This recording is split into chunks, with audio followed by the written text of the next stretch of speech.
बिस्मिल्लाहिर्रहमानिर्रहीम। अभी मैं आपको अपनी एक नज़्म सुनाने लगा हूँ और उसको डिस्कस करने लगा हूँ। इस नज़्म का उन्वान है सर्दी की रात।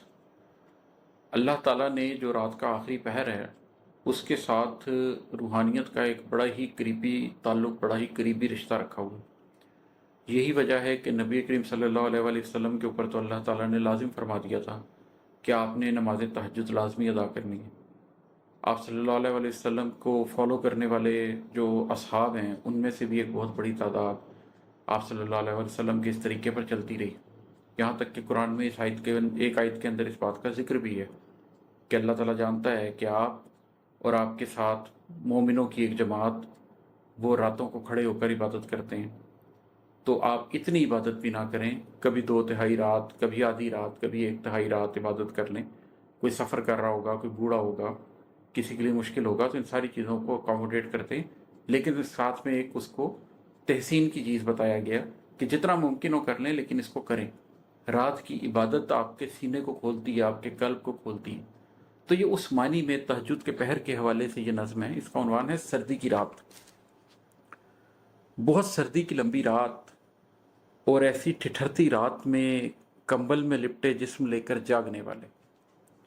जब अल्लाह ताला ने जिक्र किया ना कुरान में, या अय्युहल मुज़म्मिल और फिर या अय्युहल मुदस्सिर, तो एक सुन्नत भी तो क्रिएट हो गई ना कि जैसे अल्लाह ने अपने रसूल सल्लल्लाहु अलैहि वसल्लम को मोहब्बत से पुकारा है 2 मरतबा इस तरीके से, और जब कहा है कि आप उठें, तो उसी तरीके से उम्मत के अंदर भी जो लोग चाहते हैं कि अल्लाह वही मोहब्बत की नज़र उनके साथ रखे, उनके साथ भी यही मामला बनता है कि वो भी इसी तरीके से ठिठुरती रातों के अंदर कंबल में लिपटे हुए जिस्म लेकर उठें। बहुत सर्दी की लंबी रात और ऐसी ठिठुरती रात में कंबल में लिपटे जिस्म लेकर जागने वाले, बदन से नींद का गहरा असर तहलील करने के लिए यकबस्तगी को चूमने वाले।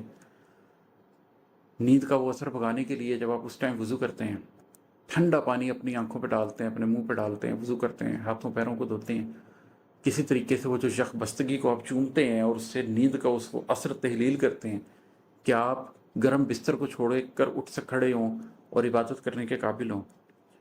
बदन के सुख से और आसूदगी से बढ़ के भी कुछ सोचने वाले।